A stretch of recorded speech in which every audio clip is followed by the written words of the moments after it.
एक ट्रेन में एक पहलवान डेमोन्स्ट्रेशन दे रहा था,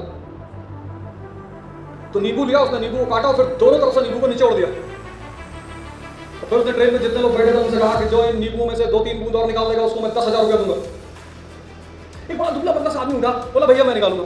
बीमारियों को देखा सबसे ज्यादा उस एरिया में खड़े होते हैं जहां से गाड़ियां बहुत ज्यादा गुजरती हैं, या जो प्रॉस्पेरिटी का एरिया वहां। कभी तुम दिल्ली आओ तो सबसे ज्यादा भिखारी जो रेड लाइट होगी वो करोल बाग होगी, वो कैनॉट प्लेस होगी, क्योंकि वहां सारे एफ्लुएंट लोग ही आते हैं। तुम मंगोलपुरी चले आओ, वहां की रेड लाइट तो कोई नहीं। ये लोग योग वगैरह में विश्वास रखते हैं। तुम सिर्फ अगर सूर्य नमस्कार करो 6 बार पर डे, 6 में तो तुम्हारी हालत खराब हो जाएगी। 1 से शुरू करो, 1 से। कॉन्फिडेंस जो है ना वो शक्ति की देन है। नहीं नहीं, ऐसे इसको खाने से उत्तेजना बनी रहती है, और भैया इसको खाने से दिमाग भी बढ़ता है। मैंने कहा तुझे तो यूपी का मुख्यमंत्री होना चाहिए, कितने साल से खा रहा है? अरे ऐसे थोड़ी है।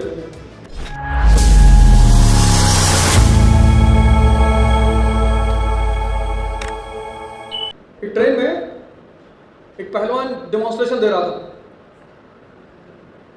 तो नींबू लिया, उसने नींबू को काटा और फिर दोनों तरफ से नींबू को नीचे उड़ दिया। और फिर उसने ट्रेन में जितने लोग बैठे थे उनसे कहा कि जो इन नींबुओं में से 2-3 बूंद और निकाल देगा उसको मैं 10,000 रुपया दूंगा। एक बड़ा दुबला पतला सा आदमी उठा, बोला भैया मैं निकालूंगा। आया, उसने पहलवान जी से नींबू लिया, 10-12 बूंद निकाल दी। पहलवान जी तो सन्नाटे में आ गए। क्या तुम भी पहलवानी करते हो? उसने कहा नहीं साहब मैं तो चना बेचता हूं, कानपुर से औरैया की जो बस चलती है मैं चना बेचता हूं, दिन में मेरा काम ही है नींबू निचोड़ना। प्रैक्टिस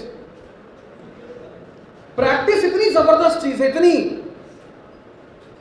जब हम संघर्ष शुरू करते हैं हम सब, तो हमें 2 चीजों की बहुत जरूरत होती है, एक तो शक्ति की और एक उत्साह की। लेकिन अगर तुम भिखमंगों से भीख मांगो, भिखारियों को देखा है सबसे ज्यादा उस एरिया में खड़े होते हैं जहां से गाड़ियां बहुत ज्यादा गुजरती हैं, या जो प्रॉस्पेरिटी का एरिया है वहां। कभी तुम दिल्ली आओ तो सबसे ज्यादा भिखारी जो रेड लाइट होगी वो करोल बाग होगी, वो कैनॉट प्लेस होगी, क्योंकि वहां सारे एफ्लुएंट लोग ही आते हैं। तुम मंगोलपुरी चले आओ, वहां की रेड लाइट पे कोई नहीं, क्योंकि लेने के बजाय देने के बजाय पता लगा भिखारी की जेब में से ही निकाल ली। बहुत, ये पॉइंट सुन लेना, बहुत इंपॉर्टेंट। अब तुम क्या करते हो जब राइज करना, मतलब संघर्ष करने की शुरुआत करते हो, तुम्हें उत्साह की जरूरत है और शक्ति चाहिए, और तुम बाहर जाते हो मांगने, और तुमने किसी से कहा कि मैं आईएएस की तैयारी करने जा रहा हूं, हाँ बोले कर लो।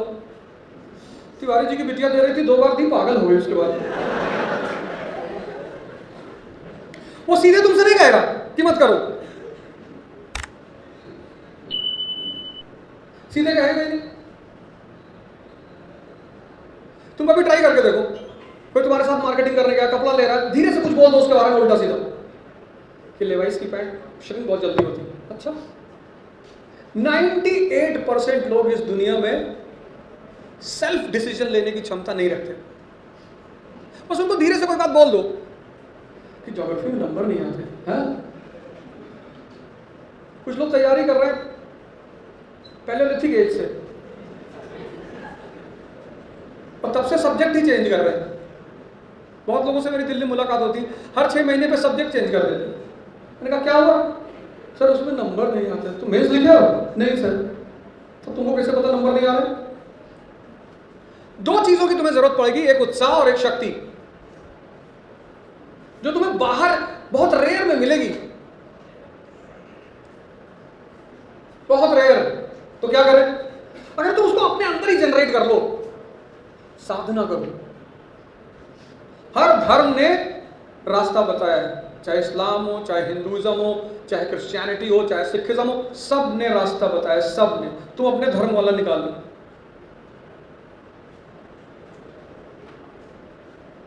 जितने लोग योग वगैरह में विश्वास रखते हैं, तुम सिर्फ अगर सूर्य नमस्कार करो 6 बार पर डे, 6 में तो तुम्हारी हालत खराब हो जाएगी। 1 से शुरू करो, 1 से। कॉन्फिडेंस जो है ना वो शक्ति की देन है। जंगल में देखो गैंडा कैसे घूमता है मस्ती से, ताकत है ना शरीर में।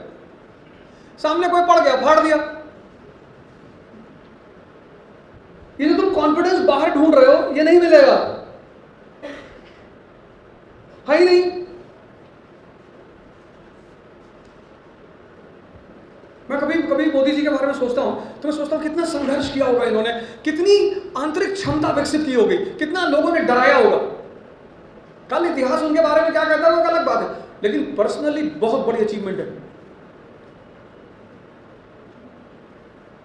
इतने सामान्य परिवार से आके 2 टर्म प्रधानमंत्री, वो भी उस कंट्री में जहां फ्यूडल कंट्री,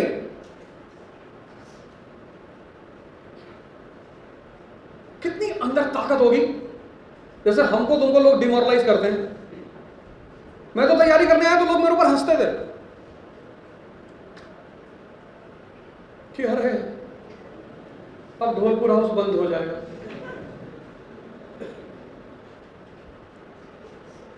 जितनी मानसिक ताकत तुम्हारे पास होगी, मानसिक,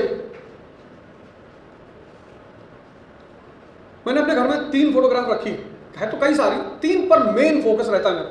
एक स्टीफन हॉकिंस की, शरीर खराब है दिमाग सही है, नोबेल प्राइज विनर, 17 प्राइजेस उस आदमी के पास इंटरनेशनल। दूसरी दुर्योधन की, शरीर सही है दिमाग खराब है। हमारे साथ एक साल पहले गाड़ी चलाते थे, गुटखा बहुत खाते थे, तो हमने कहा ये जब खाते हो तो पीछे कंटेंट नहीं देखते हो, कार्बोहाइड्रेट, फैट, प्रोटीन। नहीं ऐसे इसको खाने से उत्तेजना बनी रहती, और भैया इसको खाने से दिमाग भी बढ़ता है। मैंने कहा तुझे तो यूपी का मुख्यमंत्री होना चाहिए, कितने साल से खा रहा है? अरे ऐसा थोड़ी है भैया। हम इलाहाबाद यूनिवर्सिटी का, वहां पे लोग ज्यादातर खैनी खाते, क्या तुम भी खाओ? मैंने कहा इससे क्या होता है? बोले बुद्धि बढ़ती है, बुद्धिवर्धक चूर्ण। तुम योग करो और ध्यान करो। और एक फोटो मैंने लगा रखी डॉक्टर अंबेडकर की, कि क्या क्षमता रही होगी।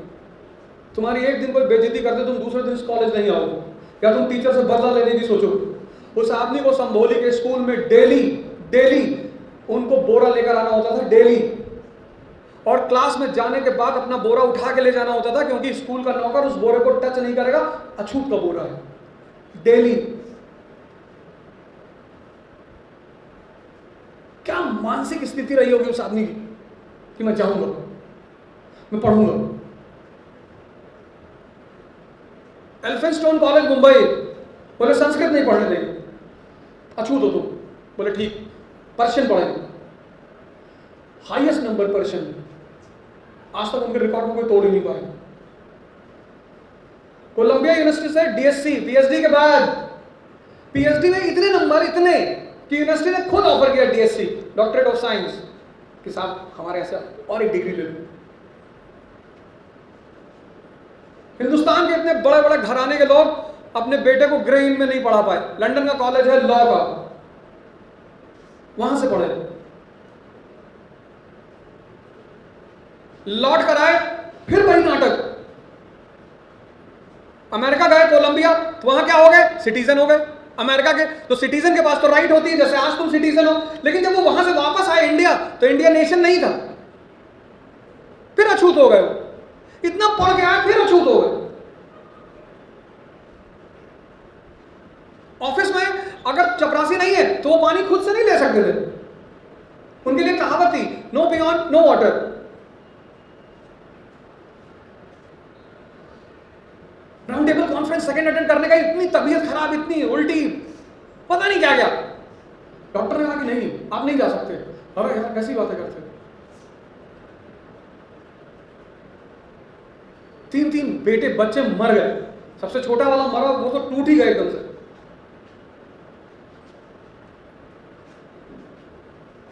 इस दुनिया में तुम जो भी करोगे, पढ़ोगे, प्रेम करोगे, युद्ध करोगे, पूजा करोगे, सब जगह तुम्हारा मन तुम्हारे साथ जाएगा, सब जगह। और अगर वही कमजोर है, आज तुम अपनी डायरी में लिखना है ना, तुम्हारे साथ तुम्हारा मन 24 घंटे रहता है, सोते वक्त सपना चलता रहता है। आईएएस हो गए, मंत्री जी की बेटी शादी हो गई, गांव वाले सब सड़क पे लेटे हुए हैं। तुम क्या सोचते हो? सोते वक्त तुम्हारा दिमाग शांत होता है? फिर दूसरे दिन सपना दिखाएगा कि नहीं बन पाए, मार के भगा दिए गए, मुंबई भीख मांग रहे हैं। तो मुझे आदमी का सोने का पोस्टर दिखा दो, मैं बता दूंगा कौन सा सपना चल रहा है। अगर वो फैला लेटा हुआ तो समझ लो आईएएस बनने वाला सपना देख रहा है, और अगर एकदम दब के लेटा हुआ है तो दूसरा फेस चल रहा है।